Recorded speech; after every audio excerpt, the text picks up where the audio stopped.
대주주 견제를 강화하는 내용의 경제 3법, 그리고 노조 참여 범위를 넓히는 ILO 3법 등 기업 경영에 민감한 영향을 미치는 법안들이 일제히 어제 국회 본회의를 통과했습니다.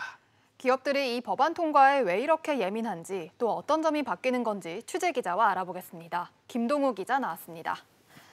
김 기자, 먼저 어제 본회의 문턱을 넘은 법안들 구체적으로 어떤 것들이 있나요? 네, 우선 그동안 기업의 감사위원은 이사들 중에서 한 명을 뽑았었는데 이 감사위원 중 최소 한 명은 주주들이 별도로 뽑을 수 있도록 한 것이 이 상법 개정안입니다. 이 상법 개정안이 먼저 통과가 됐고요. 상법 개정안이 통과되면서 최대 주주의 의결권을 인별로 3%로 제한하게 됐습니다.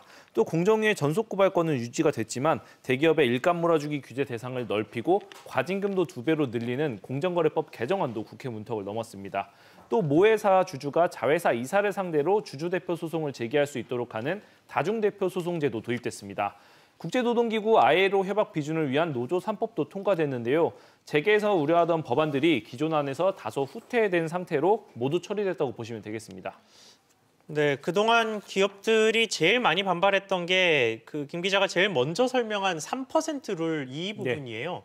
이게 통과가 됐는데 그럼 기업 경영에 어떤 변화가 생기는 겁니까? 우선 이 상법 개정안은 감사위원을 분리 선출하게 될 경우 대주주의 의결권이 원안인 합산 3%에서 개별 3%로 완화됐는데요.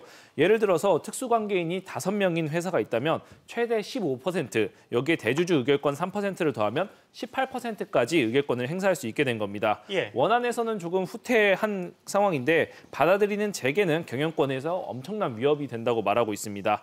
정경련이 이와 관련해서 최근 분석한 자료를 보면 삼성전자는 합산 3%일 때 의결권 8.5%보다 개별 3%가 되면서 17.7%로 늘어났지만 외국계 자본연합보다는 10%나 떨어집니다. 경쟁사인 대만 반도체 기업 TSMC 임원이 감사위원으로 들어갈 수도 있다는 뜻인데요.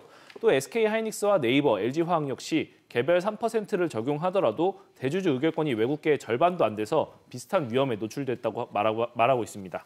네, 그리고 공정거래법도 재계가 상당히 예민하게 생각하고 있는데 이게 어떤 내용인가요? 네, 이 전속 고발권은 그대로 공정위에 유지가 됐습니다. 그런데 재벌 총수 일가의 규제가 강화됐는데요. 상장사 규제 기준이 총수 일가 지분 기존 30%에서 20%로 엄격해졌습니다.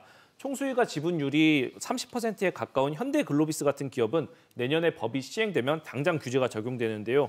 담합이 적발됐을 때 과징금마저 2배로 늘어난 상황입니다.